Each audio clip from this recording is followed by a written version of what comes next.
마가복음 16장 9절에서 10절 말씀을 읽도록 하겠습니다. 이 두 절 말씀을 다 같이 함께 봉독합니다. 다 같이요.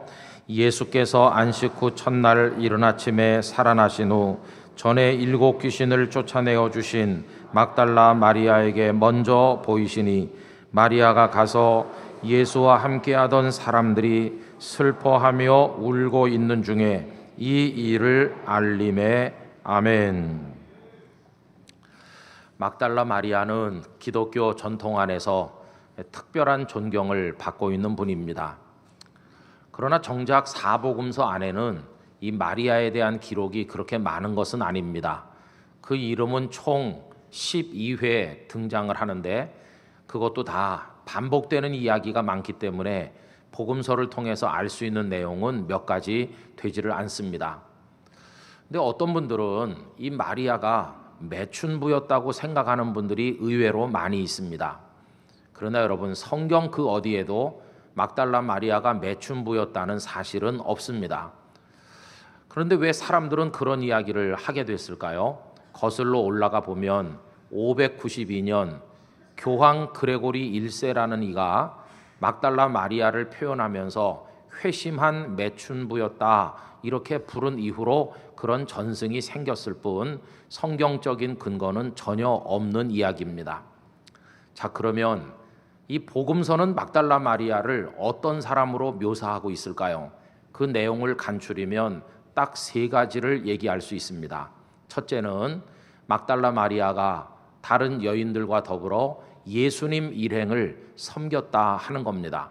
그 내용을 담고 있는 말씀은 누가복음 8장 1절로부터 3절까지인데 화면을 보면서 다 같이 읽어보도록 하겠습니다. 그 후에 예수께서 각 성과 마을에 두루 다니시며 하나님의 나라를 선포하시며 그 복음을 전하실세 12 제자가 함께 하였고 또한 악귀를 쫓아내심과 병고침을 받은 어떤 여자들 곧 7 귀신이 나간 자 막달라인이라 하는 마리아와 헤롯의 청지기 구사의 아내 요한나와 수산나와 다른 여러 여자가 함께하여 자기들의 소유로 그들을 섬기더라. 아멘. 예수님 일행은 경제적으로 아주 어려웠습니다. 예수님께서도 당신을 가리켜 머리 둘 곳도 없다고 하셨고 제자들 또한 직업에서 물러나 있는 상황이었기 때문에 돈이 없는 것이죠. 예수님의 잠자리며 음식을 드시는 그 모든 것들은 예수님을 통해서 은혜를 받은 사람들이 사랑하고 존경하는 마음으로 호주머니를 털어 그분들을 모셨던 것입니다.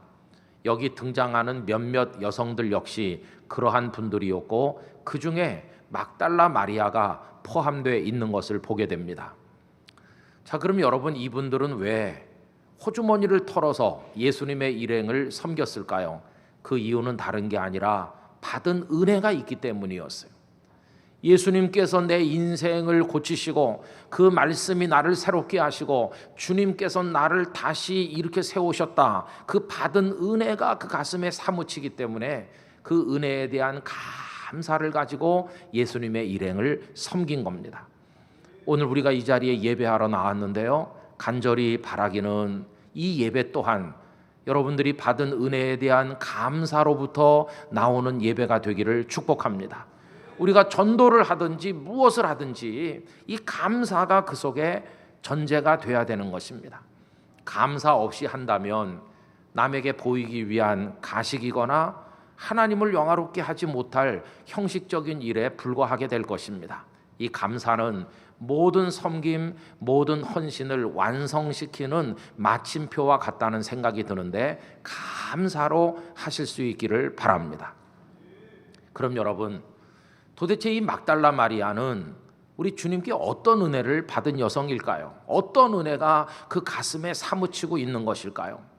이 복음서는 2번째 이야기를 들려주는데 본래 이 여인은 불쌍한 여자였다. 어떻게? 귀신에 사로잡혀 있었다. 그것도 하나가 아닌 7 귀신이 이 마리아의 생각, 판단, 결정, 행동, 말 모든 걸 장악을 해서 하나님의 딸답게 살지 못했던 불쌍한 여성이었는데 우리 예수님께서 큰 능력으로 귀신들을 쫓아내시고 그녀를 온전한 하나님의 딸로 만들어 주셨다고 기록하고 있습니다.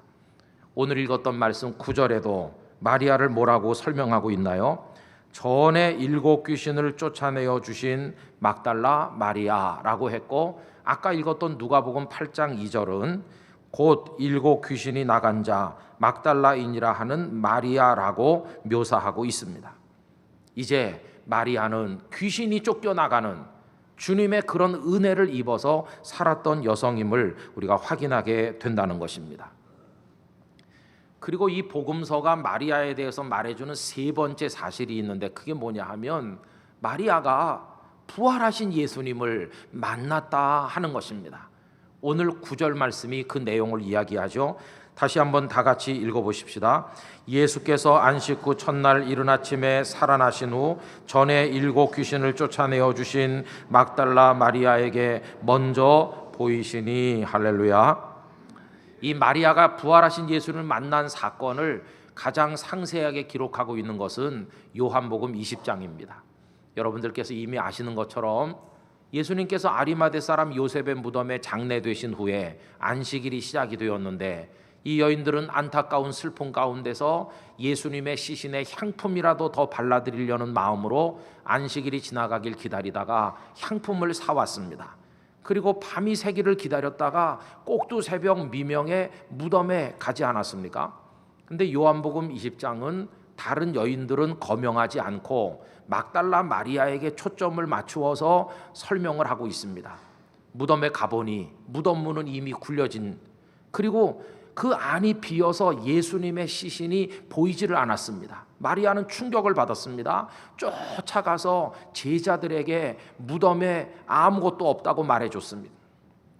그러자 베드로와 요한 두 사람이 무덤을 향해 달려갔죠.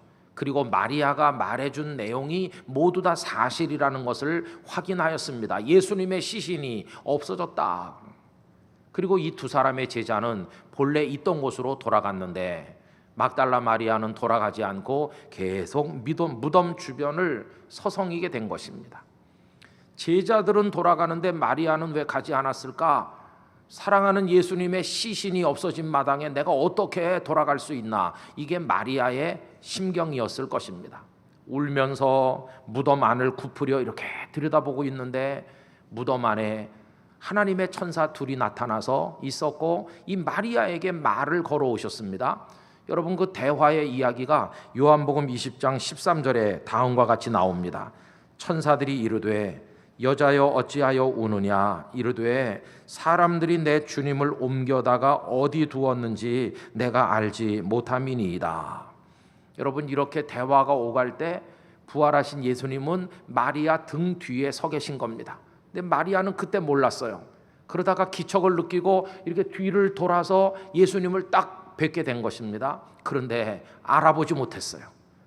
예수님께서 부활하셨을 거라는 걸 꿈에도 생각 못하기 때문에 지금 시신에 향품 바르러 온 여인 아닙니까? 예수님을 알아보지 못하고 동산지기인 줄로 착각합니다. 그 내용이 요한복음 20장 14절 15절인데 다 같이 읽어보도록 합시다. 이 말을 하고 뒤로 돌이켜 예수께서 서 계신 것을 보았으나 예수이신 줄은 알지 못하더라. 예수께서 이르시되 여자여 어찌하여 울며 누구를 찾느냐 하시니 마리아는 그가 동산지기인 줄 알고 이르되 주여 당신이 옮겼거든 어디 두었는지 내게 이르소서 그리하면 내가 가져가리이다. 여러분, 이때 예수님께서 평소에 그녀를 부르시던 그대로 이름을 부르셨습니다. 마리아야 이렇게 하니 그 귀에 익은 음성을 듣는 순간 그때서야 예수님이신 줄 알게 된 거예요. 여러분, 20장 16절 다 같이요. 예수께서 마리아야 하시거늘 마리아가 돌이켜 히브리 말로 라보니요 하니 그때서야 알게 됐어요. 주님이 부활하셨구나. 주님을 딱 만난 거예요. 이 장면이 너무나 인상적이기 때문에 부활주일이 되면 많은 목사님들께서 마리아가 예수님 만난 걸 설교하는 소재로 삼을 때가 많습니다. 그런데 여러분, 그런 설교의 대부분은 그 초점을 어디다 맞추느냐 하면 아무도 예수님을 만나기 전에 제일 먼저 막달라 마리아가 부활의 예수님을 만났다는 데다가 초점을 맞춥니다. 제일 먼저 만났다 하는 그 점에다가 강조를 합니다. 그러나 저는 여러분 오늘 이 말씀을 읽으면서 막달라 마리아가 제일 먼저 만났다는 그 점에서 이 말씀을 묵상하려는 건 아닙니다. 조금 각도를 달리해서 생각해 보고자 합니다. 그게 뭐냐 하면 이미 마리아는 7 귀신을 쫓아내 주시는 은혜를 입었고 충분히 잘 지내고 있는 은혜를 많이 받은 여성인데 예수님은 왜 부활하신 다음에 그녀에게 당신의 부활하신 모습을 보여주시려고 했을까 하는 것입니다. 뭐 부활의 예수님을 못 본들 무슨 큰 문제나 있는 것입니까? 왜 꼭 보여주셨을까? 저는 그 점에 착안해서 이 말씀을 잠시 나누려고 하는 것입니다. 여러분 사실 막달라 마리아는요 큰 은혜를 받은 여성이죠.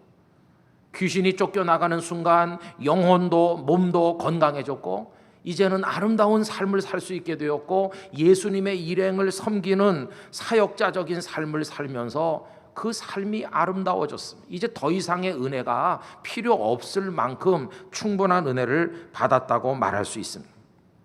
그러면 여러분 이 3부에 배우신 여러분 여기 여러 해 동안 혹은 수십 년 예수님을 믿으신 분들이 많이 계신데 여러분들께서는 지금까지 어떤 은혜를 얼마나 많이 받았다고 생각하십니까? 지금 이 시간에 앞에 나오셔서 집사님이 혹은 장로님이 받은 은혜를 한번 간증해 보시겠어요? 이렇게 말하면 나는 정말 짜릿하고도 드라마틱한 극적 은혜를 경험했다고 하면서 간증하러 나오실 분이 우리 중에 몇 분이나 있겠습니까? 아마 많은 분들이 아유 저는요 은혜를 받긴 받았지만 뭐 내놓을 게 없어요 이렇게 말하는 분이 대부분이실 거예요. 왜 그럴까요? 그저 뭐 교회를 다니다가 보니까 예배를 드리고 말씀을 듣다 보니 내 마음에 믿음이 생긴 건 사실이고 예수님을 사랑하긴 하는데 딱히 이거다 이렇게 남에게 말할 만한 뭐 손에 잡히는 건 없는 듯 느껴지는 분들이 많으시기 때문입니다. 그런 우리들에 비하면 막달라 마리아는 얼마나 극적인 은혜를 경험했습니까? 완전히 악령에 눌려 폐인이던 그녀가 예수님을 통해 완전히 새로워졌으니 이 극적인 은혜를 사람들에게 말할 수 있잖아요. 아마도 많은 사람들이 마리아를 부러워했을 것입니다. 마리아, 당신은 특별한 여자라고 예수님께서 당신에게 그런 은혜를 베푸셨으니 좋겠어요, 부러워요 이렇게 말하는 이들이 많지 않았겠습니까? 여러분 그런 입장에서 말한다면 저도 막달라 마리아 못지않은 은혜를 많이 받은 목사입니다. 여러분들이 다 아시는 대로 고무줄 새총에 눈을 맞아 눈조리게 다 파열됐지만 시력을 잃지는 않아서 이렇게 여러분을 볼 수 있어요. 그리고 병원에서 병명도 알아대지 못하는 그런 병으로 마비되고 뒤틀려 말도 잘 못하고 몸이 불편했지만 여러 달 동안 아무 효험도 없던 차에 정말 하나님의 능력으로 7달 만에 제가 얼굴도 제자리로 돌아오고 몸도 풀려서 이렇게 말하고 목회하고 살 수 있으니 얼마나 놀랍습니까? 그 이후에도 우리 가정의 교회 많은 어려운 난제들을 통해서 하나님은 극적인 은혜들을 많이 주셨어요. 많은 분들이 말하기를 김 목사님은 하나님의 사랑과 은혜를 너무 많이 받았다고 좋겠다고 그래요. 여러분 그 말이 딱 맞습니다. 저는 하나님의 은혜를 많이 받은 목사입니다. 그래서 이 시간 제 마음을 다해 그 하나님께 영광과 찬송을 올려드리는 것입니다. 그런데 만약에 어떤 분이 저에게 와서 목사님 그렇게 많은 은혜를 받았는데 이제 앞으로는 은혜가 필요 없겠네요. 은혜를 더 안 받아도 되겠네요. 이렇게 말하면 제가 그럼요 이렇게 말하겠습니까? 아니요. 저는 당장에 그 말을 부인할 것입니다. 그렇지 않아요. 앞으로도 저는 많은 은혜를 받고 싶습니다. 많은 은혜가 여전히 필요해요. 앞으로도 많은 은혜를 받을 겁니다. 욕심도 사납다. 아니에요. 앞으로도 많은 은혜를 저는 사모할 것이고 열망하고 받을 것입니다. 받을 줄로 믿습니다. 그럼 어떤 은혜를 더 받으려고 하나? 저 목사가 여러분들과 비슷해요. 여전히 건강해서 사역을 잘하고 싶고 우리 아이들이 하나님 안에 평안하기를 원하고 그리고 이 땅끝 교회가 아름다운 교회로 사탄의 권세를 이기고 은혜 중에 부응하여 복음의 사명을 완수하는 교회가 되기를 바라는 여러분들의 생각과 다 같아요. 그런데 여러분, 하나님께서 그런 은혜를 계속해서 더 많이 더 풍성하게 주셔서 다 받아 누린다고 칩시다. 그러면 그걸로 되는 것일까요? 그거 다 받았으니까 이제는 됐어, 그런 것입니까? 아닙니다. 그런 은혜를 다 받아도, 그런 복을 다 받아도 여전히 마지막에 한 가지 아쉬운 부분은 남아있어요. 그 마지막, 아직도 미완성인 더 받아야 될 마지막 은혜 한 가지가 뭘까? 여러분, 그 은혜가 뭘까요? 다름 아닌 영원한 생명이라고 하는 은혜인 것입니다. 여러분, 막달라 마리아를 생각해 보세요. 귀신이 다 쫓겨나가고 몸도 마음도 건강해져서 잘 살았잖아요. 그거면 충분하지? 아닙니다. 충분하지 않아요. 왜? 이 마리아도 언젠가는 세상을 떠나야 될 시간이 올 거 아니겠어요? 죽음 앞에 서야 되는 날이 올 거 아니겠어요? 그 죽음 앞에 서면 옛날에 귀신이 쫓겨나갔었다는 그 과거에 받은 은혜가 그 죽음 앞에 선 그녀에게 무슨 의미가 있겠어요? 죽음 앞에 서면 예전에 받았던 은혜들은 퇴색하고 무의미해지는 게 너무나 많아요. 내가 곧 숨을 거두어 하나님 앞에 가는 상황이 왔는데 예전에 하나님께 물질의 복을 많이 받아 부자였다는 게 지금 그게 무슨 도움이 됩니까? 과거에 내가 여러 병으로부터 고침받았다는 사실이 지금 죽음을 맞이한 우리들에게 무슨 의미가 있겠어요? 그때는 그런 게 아무 의미가 없어요. 그 마지막 순간에 우리에게 너무너무 절실한, 반드시 받아야 될 은혜는 다른 게 아니라 영원한 생명인 것이, 이 죽음을 뛰어넘어 하나님의 나라, 생명의 나라에서 누리게 될 영생의 은혜, 그 은혜가 그 순간에 가장 중요하다는 사실을 잊어서는 안 될 것입니다. 그때는 더 많은 명예, 더 많은 무슨 지식과 물질 아무 소용없는 거예요. 그 마지막 순간에는 죽음의 권세를 이기는 영생의 은혜밖에는 필요한 게 없음을 깨닫게 됩니다. 영원한 생명의 은혜야말로 이 땅에 온갖 물질을 다 가진 것보다, 권력을 다 누리는 것보다, 누구보다 성공했다는 그 모든 거 다 합친 것보다 천만 배, 억만 배 귀한 것이 영생의 은혜인 줄로 믿습니다. 그런데 여러분, 이 영원한 생명의 은혜가 어디서 나타납니까? 어디서 그게 우리에게 선포됐습니까? 다름 아닌 주님이 죽음의 권세를 이기시고 부활하셨다는 데서 그게 나타나는 것이에요. 예수님은 부활하셨습니다. 예수님이 부활하셨다는 건 저도 여러분도 부활한다는 뜻입니다. 우리가 부활한다는 것은 우리에게 이 땅의 삶만 있는 게 아니라 영생이 있다는 증거인 것입니다.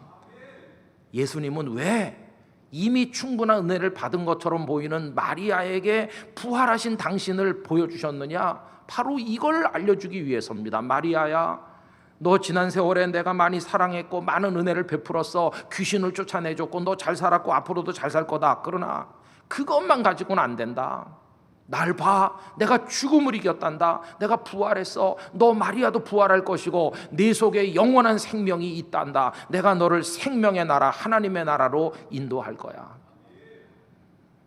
지금 우리가 하나님께 받은 여러 가지 은혜와 복은요, 그냥 이 세상에 사는 지금만 필요한 것이지 마지막 숨을 거둘 때가 되면 그것들은 다 무의미한 것입니다. 그때 정말 필요한 것은 하나님의 나라에서 누리게 될 영원한 생명의 복인 것을 잊어서는 안 될 것입니다. 우리 땅끝 교회 성도 여러분, 영생의 복을, 영생의 은혜를 얻으시기를 축원합니다. 모두가 다 그 은혜를 받으시기를 기원하는 것입니다.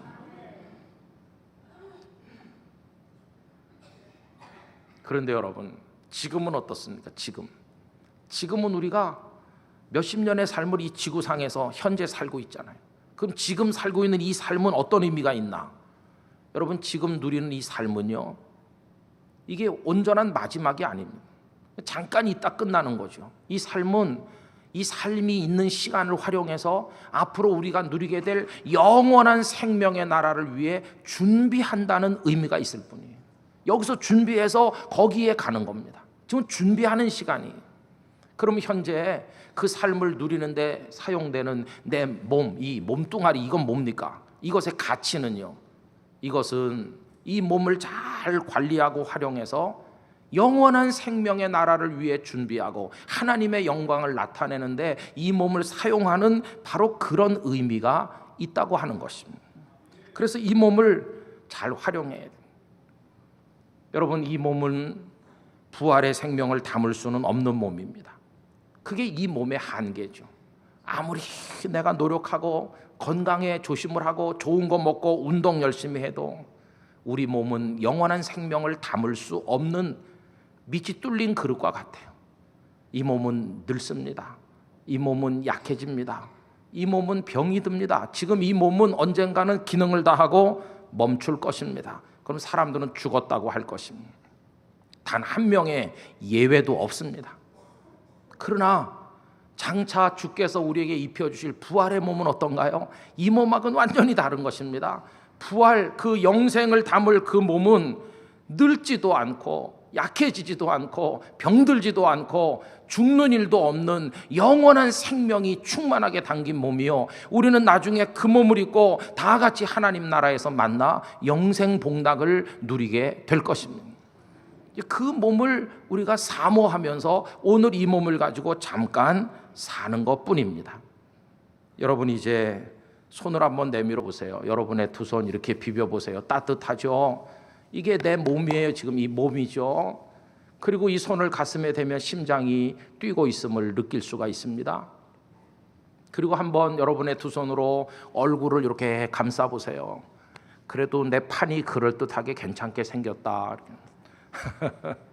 곱게 바르시고 가꾸시고 그렇게 하죠. 여러분, 이게 우리 몸이에요. 근데 이 몸이 귀하죠. 그러니까 여러분들이 혹사시키면 안 되고 아무렇게나 내굴리듯 살면 안 돼요. 이 몸을 깨끗하게 단정하게 잘 먹여주고 입혀주고 재워주고 잘 이렇게 해야 돼요.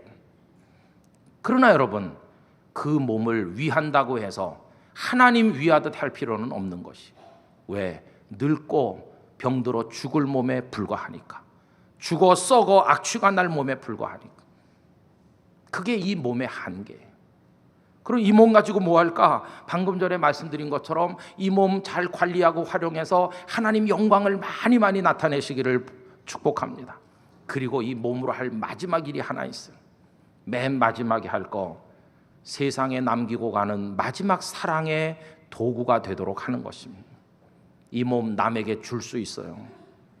내 각막도 주어서 남의 눈에 빛을 줄 수 있고, 허락된다면 내 장기를 주어서 남에게 건강을 얻도록 해줄 수도 있어요. 내가 다 사용하고 다 살고 마지막에 내 숨이 멎은 그때 가서 줄 수 있다는 것이에요. 지금 당장 주자는 얘기도 아니고, 오늘 생명 나눔 주일로 지키면서 바로 그것을 다시 한번 인식하는 것이, 우리 예수님은 살아서 십자가에 달렸고 살아있으면서 그 몸 찢어 우리에게 다 주신 분 아니세요? 이제 이 몸을 그렇게 활용하며 살다 어느 날 수명이 다하는 그날이 오면 장차 입을 부활의 몸을 소망하면서 이 낡은 몸을 남에게 주는 사랑의 결단을 할 수 있어야만 할 것입니다. 오늘 여러분들의 마음에 진한 감동이 있기를 원하고, 그리고 여러분들의 영혼에 정말 감동적인 자국이 남기를 원합니다. 그런 결단을 하는 오늘 주일이 되기를 바라고, 나중에 우리 오신 분들이 여러분들에게 설명하실 때 잘 들으시고, 주님, 나의 몸도 주님께 드리겠습니다, 그런 마음의 결단이 있는 복된 시간이 되기를 예수님의 이름으로 축원합니다. 한 명의 낙오자도 없이 다 하나님의 보좌 앞에서 만나기를 다시 한번 기원합니다. 다 같이 머리 숙여 기도하겠습니다. 오늘은 제가 기도하겠습니다. 하나님 아버지, 우리 주님은 몸도 찢으시고 피도 흘려 우리에게 다 주셨습니다. 아버지 하나님, 그 은혜로 말미암아 저희들은 부활의 은혜를 얻습니다. 영원한 생명의 은혜를 얻을 것입니다. 장차 부활의 몸을 입고 하나님의 보좌 앞에서 영원히 살 때 땅끝 가족 중에 나고자 한 명도 없게 하여 주시옵소서. 영생의 은혜를 저희 모두에게 내려 주시옵소서. 그리고 지금 사용하는 이 몸, 어차피 날 가지고 늙어 죽을 이 몸 가지고 마지막에 최후에 남기는 사랑을 베풀어 다른 이들에게 빛을 비추는 용기 있는 그리스도인들이 되게 하여 주시옵소서. 주 예수님의 이름으로 기도드리옵나이다. 아멘.